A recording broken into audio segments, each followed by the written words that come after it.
फूलन देवी का जीवन एक असाधारण संघर्ष, अन्याय के खिलाफ बगावत और सामाजिक बदलाव की गूंजदार गाथा है। उनका जन्म 10 अगस्त 1963 को उत्तर प्रदेश के जालौन जिले के एक छोटे से गांव घूरा का पुरवा में हुआ था।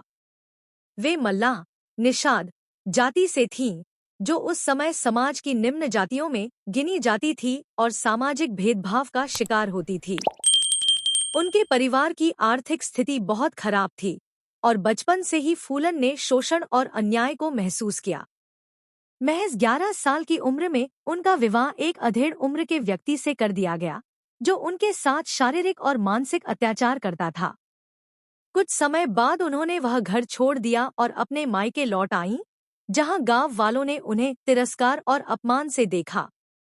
समाज में अपमान और पुरुषों द्वारा किए गए शोषण ने फूलन के भीतर विद्रोह की भावना को जन्म दिया। बाद में कुछ परिस्थितियों ने उन्हें डकैतों के एक गिरोह के संपर्क में ला दिया, जहां उन्होंने एक साथी डकैत विक्रम मल्लाह के साथ मिलकर अपने जीवन को नए ढंग से जीना शुरू किया। जब ठाकुर जाति के कुछ लोगों ने विक्रम की हत्या कर दी और फूलन के साथ गैंगरेप किया, तब फूलन ने इसका बदला लेने की ठानी।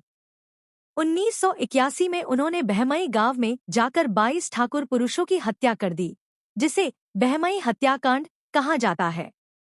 यह घटना पूरे देश में सनसनी बन गई। इसके बाद पुलिस ने उनके पीछे बड़ा अभियान चलाया, लेकिन वे 2 साल तक पकड़ में नहीं आईं। अंततः 1983 में उन्होंने मध्य प्रदेश के मुख्यमंत्री अर्जुन सिंह की मध्यस्थता में आत्मसमर्पण कर दिया। फूलन ने आत्मसमर्पण की शर्त रखी कि उन्हें मृत्युदंड नहीं दिया जाएगा और उनके परिवार की सुरक्षा की गारंटी दी जाएगी। उन्हें 11 साल तक जेल में रखा गया, बिना किसी मुकदमे के। 1994 में जब समाजवादी पार्टी की सरकार बनी, तब उन्हें जेल से रिहा किया गया।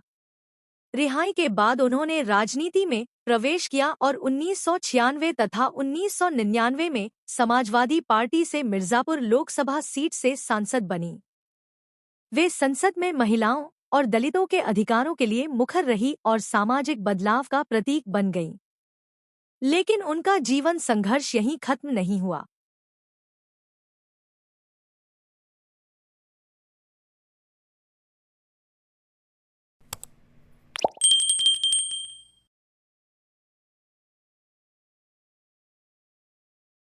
पच्चीस जुलाई 2001 को दिल्ली में उनके सरकारी आवास के बाहर कुछ कट्टरपंथियों ने उन्हें गोलियों से भून दिया।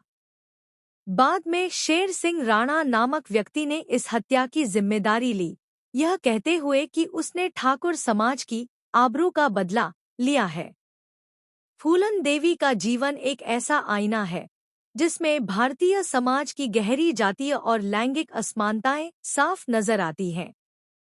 उन्होंने अन्याय, अत्याचार और भेदभाव के खिलाफ बंदूक उठाई, फिर राजनीति के रास्ते से बदलाव लाने की कोशिश की। उनका जीवन इस बात का उदाहरण है कि कोई व्यक्ति किस प्रकार समाज की सबसे निचली सतह से उठकर पूरे देश में चर्चा का केंद्र बन सकता है। एक डाकू से सांसद तक का उनका सफर भारतीय इतिहास की सबसे अनोखी कहानियों में से एक है।